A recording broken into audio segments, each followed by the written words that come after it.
kebiadaban hari ini terus diperlihatkan oleh penjajah Zionis Yahudi di bumi Palestina, bumi para nabi.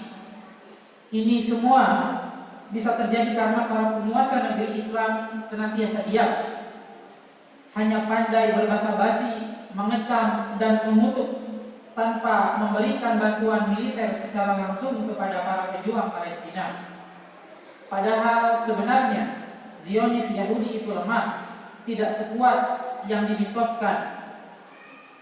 Lihatlah, mereka saat ini babak belur secara militer.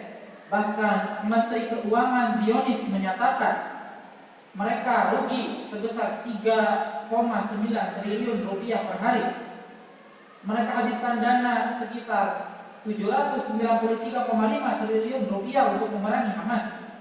Singkat kata, kaum Zionis di Palestina terancam bangkrut. Benarlah apa yang dikatakan firman Allah Subhanahu wa taala, a'udzubillahi minasyaitonir rajim. Innal ladzina kafaru yunfikuna amwalahum liyasuddu an sabilillah fasayunfikunaha thumma takunu alaihim hasratan thumma yughlabun walladzina kafaru ila jahannam yuhsyarun. Sesungguhnya orang-orang kafir menafkahkan harta mereka untuk menghalangi orang dari jalan Allah. Mereka akan menafkahkan harta itu kemudian menjadi sesalan bagi mereka, dan mereka akan dikalahkan, dan ke dalam jahannamlah orang-orang kafir itu dikumpulkan. Quran surat Al-Anfal ayat 36. Hadirin jamaah Jumat rahimakumullah. Karena itu sudahlah saatnya kedudukan mereka di atas tanah Palestina sebagai penjajah segera diakhiri. Menerima gencatan senjata ataupun solusi dua negara, two-state solution, justru kemunduran, karena ini berarti melanggengkan penjajahan kaum Zionis Yahudi. Usir mereka keluar dari tanah air kaum muslimin tanpa kompromi. Ini semua tidak sulit jika para penguasa kaum muslimin mau, pertama, membatalkan secepatnya semua perjanjian damai ataupun hubungan bilateral dengan negara Zionis, serta usir semua perwakilan atau duta serta konsulat mereka dari negeri-negeri kaum muslimin. Haram hukumnya menjalin hubungan apapun dengan negara kafir ini. Ingat firman Allah Subhanahu wa taala, a'udzubillahi minasyaitonir rajim, wa qatilu fi sabilillahi alladzina yuqatilunakum wa la ta'tadu innallaha la yuhibbul mu'tadin. Dan perangilah di jalan Allah orang-orang yang memerangi kamu, tetapi janganlah kamu melampaui batas, karena sesungguhnya Allah tidak menyukai orang-orang yang melampaui batas. Quran surat Al-Baqarah ayat 190. Syariat Islam juga melarang kaum muslimin bersikap lemah lalu mengajukan perdamaian dengan negara kafir yang memerangi mereka. Firman Allah Subhanahu wa taala, a'udzubillahi minasyaitonir rajim, fala tahinu wa tad'u ila salam wa antumul a'laun wallahu ma'akum walayatirakum a'malakum. Janganlah kamu lemah dan meminta damai, padahal kamulah yang di atas, dan Allah pun bersamamu, dan Dia sekali-kali tidak akan merugi, tidak akan mencurangi pahala amalan-amalanmu. Quran surat Muhammad ayat 35. Hadirin jamaah Jumat rahimakumullah. Kedua, hentikan semua bentuk kerjasama intelijen dengan negara Zionis. Kemudian tutup semua akses darat, laut maupun udara, baik dari maupun menuju ke negara tersebut. Bila semua negeri muslim bersatu melakukannya, maka akan membuat negara Zionis terisolasi dari dunia internasional.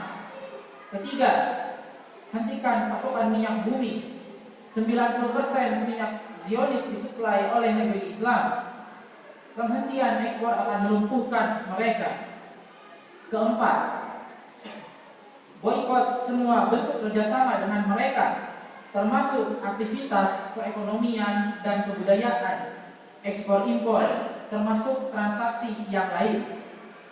Kelima, blokade jalur laut di Mediterania Timur dan Teluk Aqaba untuk mencegah suplai persenjataan ke negara Zionis Yahudi.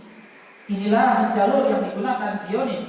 Blokade ini akan menghentikan pasokan senjata yang selanjutnya akan melemahkan kekuatan militer mereka. Keenam, buka sebuah perbatasan negeri-negeri muslim untuk pasukan kaum muslimin dari negara manapun agar dapat mengepung negara Zionis dari semua penjuru. Para penguasa negeri muslim harus menghapus sekat-sekat nasionalisme dan membangun ukhuwah Islamiyah agar dapat menghapuskan penjajahan entitas Yahudi di tanah Palestina. Hadirin jamaah Jumat rahimakumullah, langkah ketujuh yakni bekerja sama dengan Pakistan untuk memobilisasi dan menyebarkan senjata nuklir taktisnya di kawasan tersebut untuk menghentikan penjajahan dan tindakan genosida, serta mengancam negeri Zionis agar jangan pernah berpikir menggunakan senjata nuklirnya untuk melakukan pembersihan etnis penduduk Palestina. Kedelapan, stop penggunaan dolar sebagai alat pembayaran internasional. Ini akan melemahkan ekonomi Amerika Serikat yang selanjutnya melemahkan entitas Yahudi. Kesembilan, segera adakan pertemuan puncak para pemimpin dunia Islam untuk menekankan Amerika Serikat agar mengurangi bahkan meniadakan dukungan terhadap entitas Yahudi.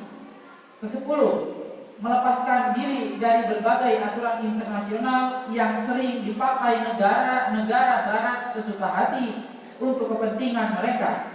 Inilah petaka akibat aturan yang hanya menguntungkan barat dan sekutunya.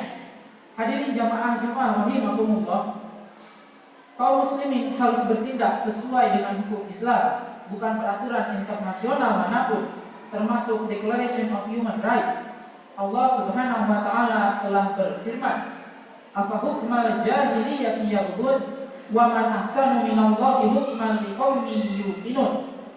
Apakah hukum jahiliyah yang mereka kehendaki, dan hukum siapakah yang lebih baik daripada hukum Allah bagi orang-orang yang yakin? Quran surat Al-Maidah ayat 50. Karena itu, sungguh Palestina membutuhkan pembebasan nyata. Tidak cukup langkah hanya mengobati mereka yang luka, menguburkan yang wafat, atau memberi makan mereka yang kelaparan. Bersatulah dan bergerak di bawah satu kepemimpinan untuk menyatakan entitas Yahudi, untuk mengenyahkan entitas Yahudi serta menyelamatkan kaum muslimin di bumi Palestina. Serahkan loyalitas hanya kepada Allah Subhanahu wa taala. Barakallahu li wa lakum fil Qur'anil azim.